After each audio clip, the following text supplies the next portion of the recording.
புதிய தலைமுறையின் விரைவு செய்திகளுக்கு வரவேற்கிறோம்.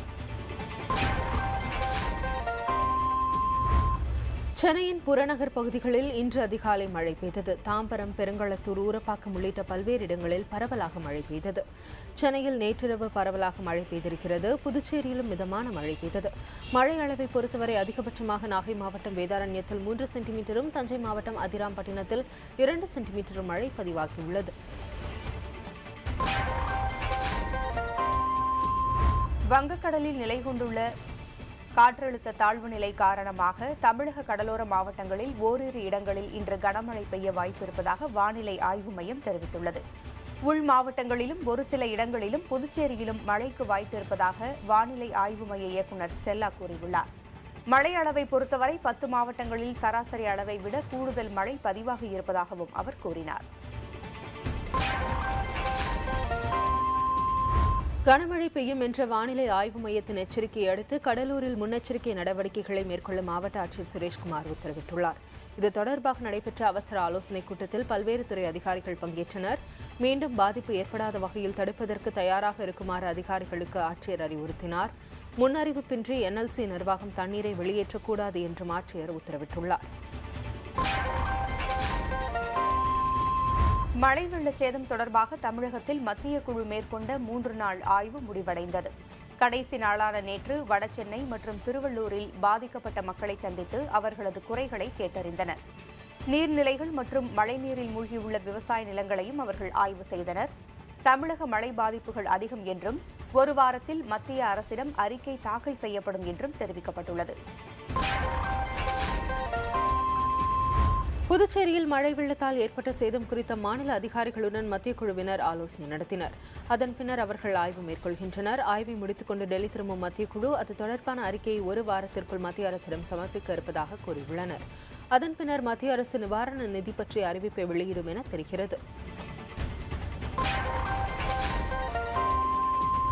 தமிழகத்தில் மழையால் பாதிக்கப்பட்ட மக்களுக்கு உரிய நிவாரணம் பெற்றுத்தர நடவடிக்கை எடுக்க வேண்டும் என மத்திய குழுவை தமாக தலைவர் GK வாசன் கேட்டுக் கொண்டுள்ளார். மத்திய குழுவினர் நியாயமான ஆய்வு நடத்தி வெள்ளச்சேதங்களை முறையாக மதிப்பிட வேண்டும் என்றும் வாசன் வலியுறுத்தியிருக்கிறார். சென்னையில் செய்தியாளர்களுக்கு பேட்டியளித்தபோது அவர் இவ்வாறு தெரிவித்தார். மழை வெள்ளத்தால் ஏற்பட்ட கடுமையான பாதிப்பிற்கு திமுகவும் அதிமுகவும் தான் காரணம் என மதிமுக பொதுச் செயலாளர் வைகோ குற்றம் சாட்டியுள்ளார். இந்த இரு கட்சிகளின் ஆட்சிக் காலங்களில் நீர்நிலைகள் ஆக்கிரமிப்பு செய்யப்பட்டதன் காரணமாகவே பெருத்த வெள்ளச்சேதம் நேரிட்டதாக அவர் குற்றம் சாட்டினார். இதற்கு அந்த இரு கட்சிகளுமே பொறுப்பேற்க வேண்டும் என்றும் வைகோ வலியுறுத்தினார். அரையாண்டு தேர்வு அட்டவணையில் தற்போதைக்கு மாற்றம் எதுவும் இல்லை என பள்ளிக் கல்வித்துறை இயக்குநர் கண்ணப்பன் தெரிவித்துள்ளார். ஏற்கனவே அறிவிக்கப்பட்ட அட்டவணைப்படி தேர்வுகள் நடைபெறும் என்றும் அவர் கூறியிருக்கிறார். வானிலை ஆய்வு மையம் கூறியுள்ளபடி மழை நீடித்தால் தேர்வு அட்டவணையில் மாற்றம் இருக்குமா என்பது பற்றி தெரியவரும் என்றும் கண்ணப்பன் தெரிவித்தார். முல்லைப்பெரியாறு அணையில் துணை கண்காணிப்பு குழு இன்றும் ஆய்வு மேற்கொள்கிறது. நீர்வரத்து, மழையின் அளவு, நீர்க்கசிவு உள்ளிட்டவை தொடர்பாக அவர்கள் ஆய்வு நடத்தி வருகிறார்கள். முன்னதாக ஆய்வு தொடர்பாக தமிழக, கேரள அதிகாரிகளிடையே நேற்று வாக்குவாதம் ஏற்பட்டது. துணைக்குழுவின் ஆய்வை தொடர்ந்து வரும் 30ஆம் தேதி நாதன் தலைமையிலான 3 கண்காணிப்பு குழு ஆய்வு செய்கிறது. பாசனத்திற்காக வைகை அணையில் இருந்து திறக்கப்பட்ட தண்ணீர் சம்பந்தப்பட்ட பகுதிகளுக்கு சென்றடைந்து வருகிறது. இதனால் வரும் ஆண்டில் விவசாயிகள் செழிப்பர் என விவசாயிகள் கூறியிருக்கின்றனர்.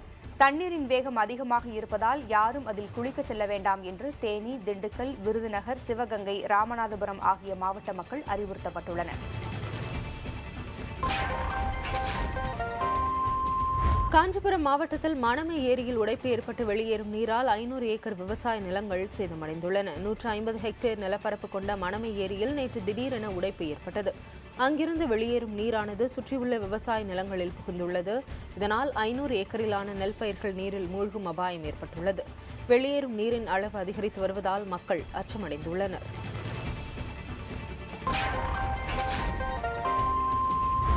நெல்லை மாவட்டம் மேற்கு தொடர்ச்சி மலைப்பகுதியில் பெய்த கனமழையால் குற்றாலம் மெயின் அருவியில் தண்ணீர் அளவு அதிகரித்துள்ளது. இதனால் சுற்றுலா பயணிகள் குளிக்க 9வது நாளாக தடை விதிக்கப்பட்டது. நேற்று மாலை குற்றால பிரதான அருவியில் பாதுகாப்பு வளைவை ஒட்டி தண்ணீர் கொட்டியதால் அருவியில் குளித்துக் கொண்டிருந்த சுற்றுலா பயணிகளை அப்புறப்படுத்தினர்.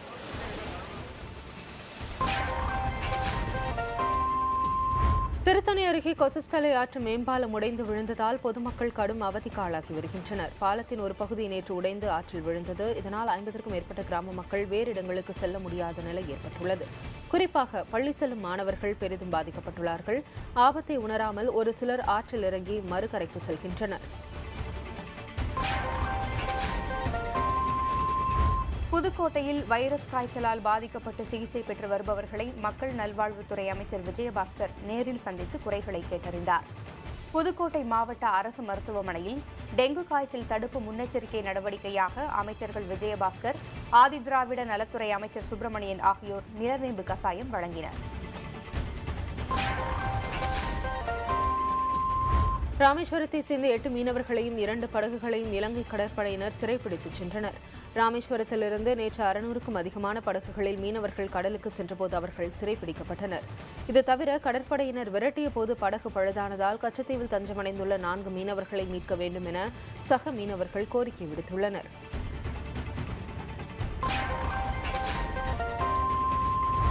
ஸ்ரீவைகுண்டம் அணையில் முதல் 2 பகுதிகளை முழுமையாக தூர்வார வேண்டும் என தாமிரபரணி அணை பாதுகாப்பு போராட்டக் குழு வலியுறுத்தியுள்ளது. தேசிய பசுமை தீர்ப்பாயத்தின் உத்தரவின்படி முதல் 2 பகுதிகளை மட்டும் 8 அடி ஆழத்திற்கு தூர்வார வேண்டும் எனவும் மீதியுள்ள பகுதிகளின் ஒப்பந்தத்தை ரத்து செய்ய வேண்டும் எனவும் அக்குழு கேட்டுக் கொண்டுள்ளது. நெய்வேலி நிலக்கரி சுரங்கத்திலிருந்து வெளியேற்றப்படும் மண்மேடு மழையால் கரைந்து விளைநிலங்கள் சேதமடைந்துள்ளன. ஊமங்கலம், கும்பாடிக்குப்பம், பொன்னலகரம், அரசக்குழி உள்ளிட்ட கிராமங்களில் NLCயின் 2வது சுரங்கத்திலிருந்து வெளியேற்றப்படும் மண் கொட்டப்பட்டு வருகிறது. கனமழை பெய்ததால் சுரங்கத்திலிருந்து வெளியேற்றப்பட்ட மண் கரைந்து விளைநிலங்களில் 6 அடி உயரம் வரை படிந்துள்ளது.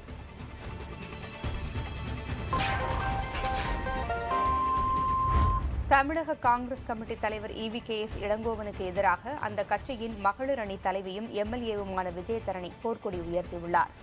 இது தொடர்பாக சோனியா காந்திக்கும் ராகுலுக்கும் கடிதம் எழுதியுள்ள அவர், இளங்கோவன் தன்னை இழிவாக பேசியதாக குறிப்பிட்டுள்ளார். ஆகவே இளங்கோவனை பதவி நீக்கம் செய்ய வேண்டும் என்று விஜயதரணி கேட்டுக் கொண்டுள்ளார். தமிழக மகிழா காங்கிரஸ் நிர்வாகிகள் அளித்த புகாரின் பேரில் EVKS இளங்கோவன் மீது வழக்கு பதிவு செய்யப்பட்டுள்ளது. மகிழா காங்கிரஸ் துணைத் தலைவிகள் சாந்தா ஸ்ரீனி, மானசா ஆகியோர் சென்னை அண்ணா சாலையில் உள்ள காவல் நிலையத்தில் புகார் அளித்தனர். அதில் இந்திரா காந்தி பிறந்த நாளன்று சத்தியமூர்த்தி பவனில் மகிழா காங்கிரஸ் சார்பில் வைக்கப்பட்ட பதாகைகளை இளங்கோவனின் ஆதரவாளர்கள் சேதப்படுத்தியதாகவும் அதனை தட்டி கேட்ட விஜயதரணியை அவர்கள் வசைபாடியதாகவும் கூறப்பட்டுள்ளது.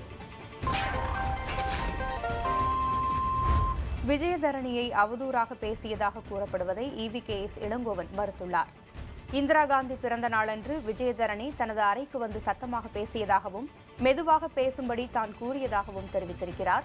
யாரையும் தான் தரக்குறைவாக பேசுவதில்லை என்றும் குறிப்பாக விஜயதரணியை பேசியது இல்லை எனவும் இளங்கோவன் விளக்கமளித்துள்ளார்.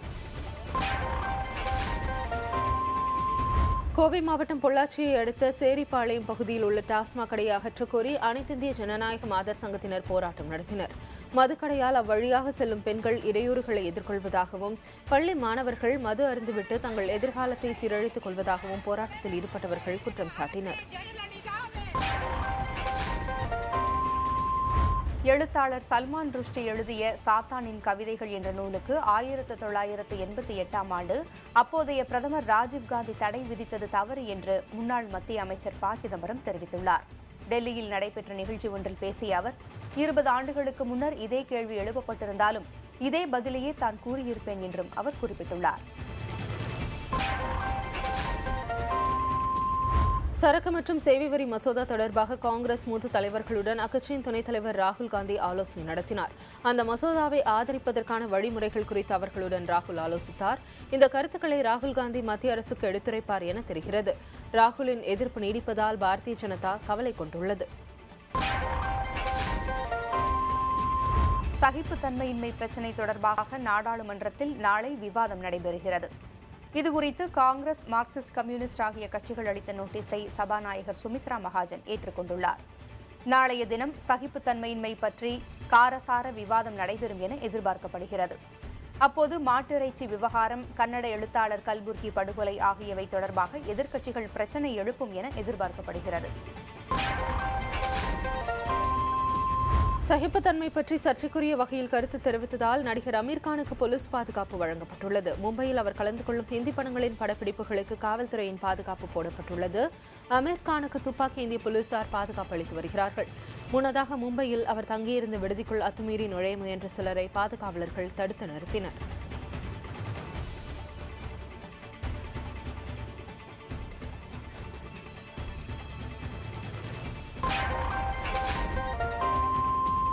ஜல்லிக்கட்டு நடத்துவதற்கு ஏதுவாக சட்ட திருத்தம் செய்ய வேண்டும் என பிரதமர் நரேந்திர மோடியை தேமுதிக தலைவர் விஜயகாந்த் வலியுறுத்தியுள்ளார். இது தொடர்பாக பிரதமருக்கு எழுதியுள்ள கடிதத்தில், பொங்கல் பண்டிகையின் போது ஜல்லிக்கட்டில் பங்கேற்கும் காளைகளுக்கு தீங்கு ஏற்படுத்துவதில்லை என குறிப்பிட்டுள்ளார்.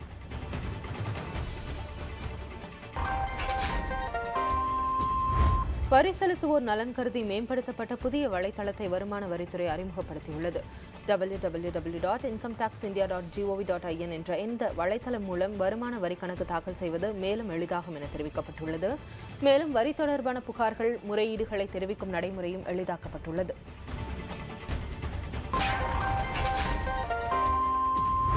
வங்கிகளின் வாராக்கடன் அதிகரித்து வரும் நிலையில் இதை கட்டுக்குள் கொண்டுவர உயர்நிலை குழு ஒன்று அமைக்கப்படும் என மத்திய நிதியமைச்சக அதிகாரி ஒருவர் தெரிவித்தார். மத்திய நிதித்துறை இணையமைச்சர் ஜெயந்த் சின்ஹா தலைமையில் இக்குழு அமைக்கப்பட வாய்ப்புள்ளதாகவும் அவர் தெரிவித்தார். கடந்த ஜூன் மாத நிலவரப்படி வங்கிகளின் வாராக்கடன் அளவு 6.03% அதிகரித்துள்ள நிலையில் அரசு இதுகுறித்து கவலையடைந்துள்ளது. தூத்துக்குடி மாவட்டத்தில் வடகிழக்கு பருவமழையின் காரணமாக விவசாய நிலங்கள் பாதிக்கப்பட்டன. கடந்த 23ஆம் தேதி ஒட்டப்பிடாரம், கயத்தாறு, கடம்பூர் உள்ளிட்ட பகுதிகளில் பெய்த கனமழையின் காரணமாக காட்டாற்று வெள்ளம் ஏற்பட்டு அந்தோணியார்புரம், மரவன்மடம் உள்ளிட்ட 10க்கும் மேற்பட்ட கிராமங்களை வெள்ளநீர் சூழ்ந்தது. இதில் சுமார் 100க்கும் மேற்பட்ட வீடுகள் முற்றிலும் சேதமடைந்தன.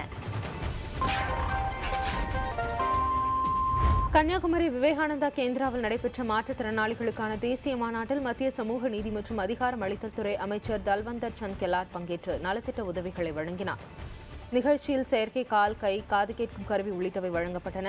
பின்னர் பேசிய தல்வர் சந்த் கெலாட் மாற்றுத்திறனாளிகளின் மேம்பாட்டிற்கு மத்திய அரசு அனைத்து நடவடிக்கைகளையும் மேற்கொண்டு வருவதாக கூறினார். தூத்துக்குடி மாவட்டத்தில் கூடுதலாக 53 வெள்ள நிவாரண முகாம்கள் அமைக்கப்படும் என மாவட்ட ஆட்சியர் ரவிக்குமார் தெரிவித்துள்ளார். தூத்துக்குடியில் கனமழையால் பாதிக்கப்பட்டவர்களுக்கு இழப்பீடு வழங்கும் நிகழ்ச்சியில் பேசிய அவர், தமிழகத்தில் மேலும் கனமழை பெய்ய வாய்ப்பிருப்பதால் தூத்துக்குடி மாவட்டத்தில் கூடுதலாக 53 வெள்ள நிவாரண முகாம்கள் அமைக்கப்பட இருப்பதாக தெரிவித்தார்.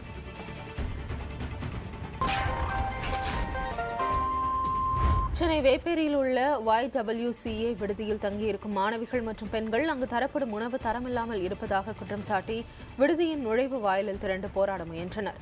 அப்போது செய்தியாளர்களிடம் பேசிய மாணவிகள் உணவு குறித்து புகார் அளித்தும் விடுதி நிர்வாகம் தரப்பில் எந்தவித நடவடிக்கையும் எடுக்கவில்லை என்றனர்.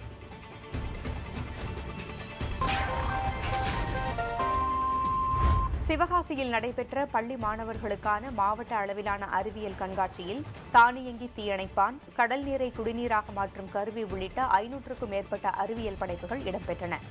தனியார் பாலிடெக்னிக் கல்லூரியில் நடைபெற்ற இந்த கண்காட்சியில் பல்வேறு பகுதிகளைச் சேர்ந்த 40க்கும் மேற்பட்ட அரசு மற்றும் தனியார் பள்ளிகளின் மாணவ மாணவிகள் கலந்து கொண்டனர்.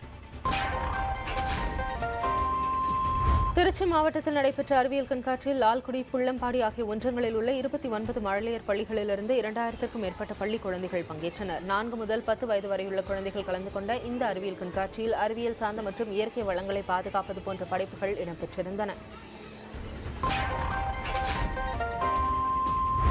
நீலகிரி மாவட்டம் முதுமலையில் தனியார் சுற்றுச்சூழல் கல்வி மையம் மற்றும் மத்திய வனம் மற்றும் சுற்றுச்சூழல் அமைச்சகம் சார்பாக கூடலூர் அரசு பள்ளி மாணவர்களுக்கு 3 நாள் இயற்கை பாதுகாப்பு முகாம் நடத்தப்பட்டது.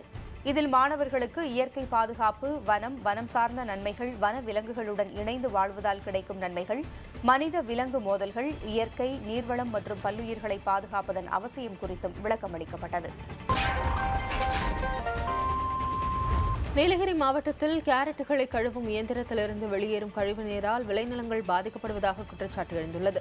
கேரட் கழுவும் இயந்திரத்திலிருந்து வெளியேற்றப்படும் நீரால் உதகை, குன்னூர், குந்தா, கோத்தகிரி உள்ளிட்ட பகுதிகளில் விளைவிக்கப்பட்டுள்ள கிழங்கு வகைகளில் நோய் தொற்றியுள்ளதாக விவசாயிகள் கவலை தெரிவித்துள்ளனர். இதனால் கழிவு நீரை சுத்திகரிப்பு செய்து வெளியேற்ற வேண்டும் என்றும் அவர்கள் வலியுறுத்தியுள்ளனர். அனைத்து மேல்நிலைப் பள்ளிகளிலும் தொழிற்கல்வி பாடத்தை கட்டாயமாக்க வேண்டும், காலியாக உள்ள தொழிற்கல்வி ஆசிரியர் பணியிடங்களை நிரப்ப வேண்டும் என்பன உள்ளிட்ட பல்வேறு கோரிக்கைகளை வலியுறுத்தி அரியலூரில் ஆர்ப்பாட்டம் நடைபெற்றது.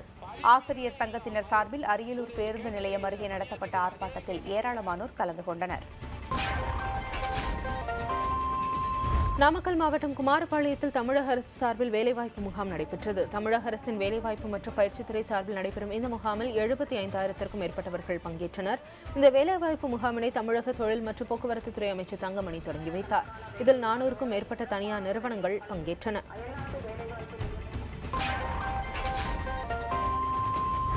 தமிழகத்தில் பூரண மதுவிலக்கு, கச்சத்தீவை மீட்பது உள்ளிட்ட 5 அம்ச கோரிக்கைகளை முன்வைத்து கன்னியாகுமரி மாவட்டம் களியக்காவிளையில் எஸ்டிபிஐ கட்சியினர் வாகன பிரச்சாரம் செய்தனர்.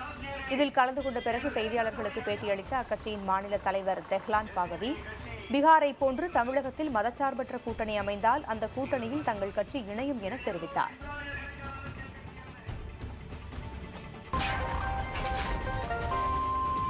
சென்னையில் நடைபெற்று வரும் சீனியர் டிவிஷன் லீக் ஹாக்கி போட்டியில் தேசிய விளையாட்டு ஆணைய அணி வெற்றி பெற்றது. லீக் ஆட்டம் ஒன்றில் தேசிய விளையாட்டு ஆணைய அணி துறைமுக அணியை எதிர்கொண்டது. இதில் தேசிய விளையாட்டு ஆணைய அணி 6-1 என்ற கோல்கள் கணக்கில் வெற்றி பெற்றது. முன்னதாக நடைபெற்ற போட்டியில் மத்திய கலால்துறை அணி 7-0 என்ற கோல்கள் கணக்கில் வெற்றியை தன்வசமாக்கியது. மேலும் பல அண்மை செய்திகளுக்கு இணைந்திருங்கள் புதிய தலைமுறையுடன்.